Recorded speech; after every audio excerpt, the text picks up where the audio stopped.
nós falamos de um assunto, antes de começarmos a falar sobre os vários temas, os subtemas da astrologia, que é um assunto que é incrível, digo já. Portanto, é sobre porque que a astrologia não está já junta com a astronomia. O que aconteceu? Voltamos à Idade Média.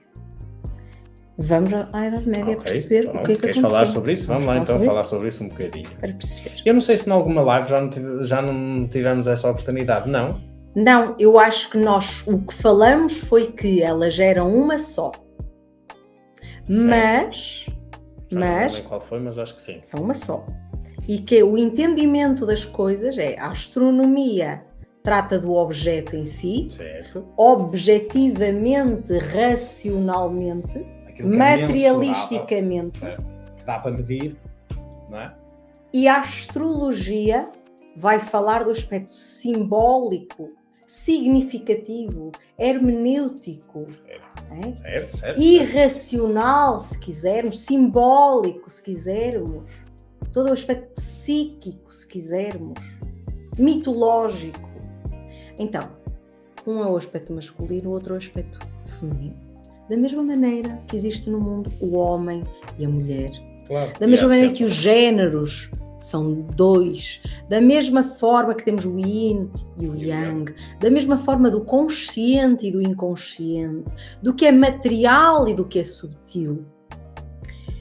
Quando nós temos, e isto é muito interessante, temos corpos celestes físicos no sistema solar, mas temos uma interpretação deles do ponto de vista simbólico.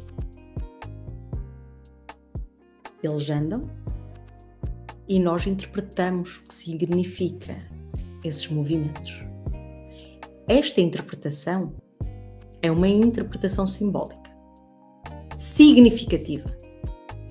Nós vamos dar nomes a eles como deuses, nós vamos dar mitos, histórias para eles, nós vamos designá-los e qualificá-los, adjetivá-los com ideias.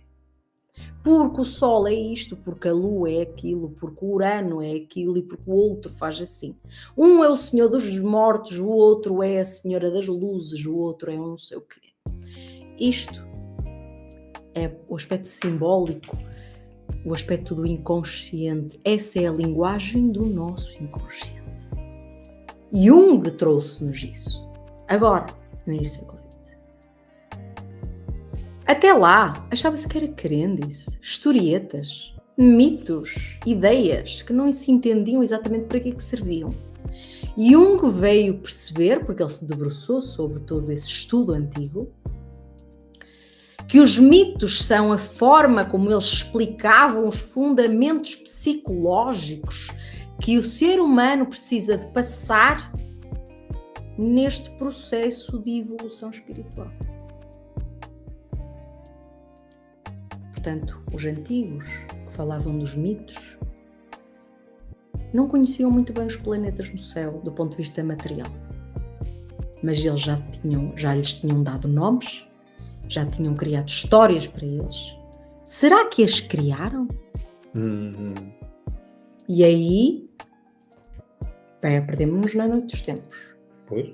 A verdade é que astrónomos e aqueles que deram o contributo para que a astronomia, ciência racional materialista, na Idade Média também eram astrólogos, eram matemáticos, eram físicos, eram médicos, eram tudo, eram filósofos, eles eram tudo, porque o conhecimento estava integrado. Tudo bem, não estava tão seccionado como hoje, não estava tão avançado como hoje, mas eles tinham uma vastidão de saber e não seccionavam as áreas. Por isso, eles conseguiam emergir, não é, com tanta sabedoria. O que é que aconteceu? Como na Idade Média a astrologia que mais era veiculada era a astrologia da adivinhação, a astrologia preditiva, sim, falamos no início, havia a ideia de que, então, se os astros andam no céu e se existe um destino para as pessoas, porque se conseguimos prever acontecimentos, se conseguimos prever o destino desta pessoa, daquela e da outra, Então, não há livre-arbítrio. A Igreja Católica achou que o livre-arbítrio que tanto defende estava a ser colocado em causa. Então, a questão é, temos livre-arbítrio ou não temos? Logo a Igreja se aprontou, se apressou a rebaixar a astrologia preditiva, que era quase das únicas e das poucas que existia na altura, não é? E as outras disciplinas, não é? Como a numerologia, o tarô. Tudo o que estivesse associado. Certo. Porque não nos convém que o homem ache que tudo ou quase tudo está decidido por ele. Está decidido por Deus. Está decidido pelos astros. Está decidido para que aconteça em tal ciclo de vida, no ano tal. Que aos 20 anos lhe aconteça X. Que ele tenha uma tendência para o alcoolismo, que ele tenha uma tendência para a evasão, que ele tenha uma tendência para ser mau, ou para ser bom, ou para ser isto, ou para ser aquilo. Porque se o ser humano comum achar que tem alguma percentagem de destino já pronto, ele vai se desresponsabilizar do seu melhoramento pessoal. Então ele vai dizer que porquê que eu depois da morte vou ser julgado? Porquê que eu vou para o céu ou para o inferno se na realidade já foram decididas coisas por mim? Então a ideia, a historieta do inferno e do céu e do julgamento E do pecado. que interessava à Igreja, por muitos motivos, caía um bocado por terra. Não caía totalmente, mas caía um bocado por terra, porque sabemos que a população depois acaba por entender tudo deturpadamente e mal. E só pioraria a situação. E pioraria muito mais a situação. Então, o ideal foi, vamos silenciar este aspecto da astronomia, que é a astrologia.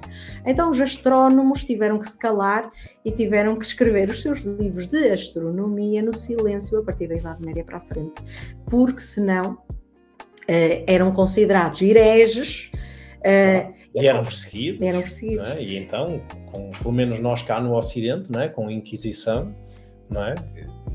Daí em diante, foi muito complicado, porque não era só aquela ideia que nós temos, não é? Que é vinculado, que é a história da bruxa, a perseguição às bruxas, mas não era só bruxas, certo? Não era só as mulheres, era todo o tipo de pessoas que fosse entregue a este tipo de práticas, menos de cariz religioso, não é? Católico, cristão, e que por isso tinha que ter um único fim, que era a morte. É interessante pensar que herege é todo aquele que escolhe. Heresia significa escolha, não é? E é muito interessante, não tens escolha, não tens escolha. Aquele que é herege é aquele que escolheu. Aquele que escolheu não pode escolher, não deve escolher, porque o dogma é dogma. E esse foi um dos erros do fundamentalismo e do radicalismo que tanto fez sofrer a humanidade. E a escolha traz em si uma realidade muito, muito dura, que é o quê? Para uma pessoa saber escolher na vida, não é? Para não andar às cegas, precisa de ter conhecimento. E pessoas de conhecimento são pessoas muito perigosas. Muito. São muito perigosas porquê? Porque sabem discernir o que está bem e o que não está bem para eles mesmos. Ora, isso, para uma grande instituição, não é? Que quer governar sobre as decisões das pessoas, isso é um desastre. Logo, há que não queremos seres acordados, não queremos seres que questionem. Há que destruir o conhecimento. Não queremos seres críticos. Que retirar as pegadas que levam ao conhecimento, não é? E há que fazer de tudo os possíveis para que as pessoas que veiculam este conhecimento ou objetos que veiculam o conhecimento sejam apagados da história. E daí este grande afastamento. Mas que, no fundo, na sua gênese, não há afastamento rigorosamente nenhum. Porque nós temos, como em nós também, nós temos aquilo que é o nosso corpo físico. Sim. Certo?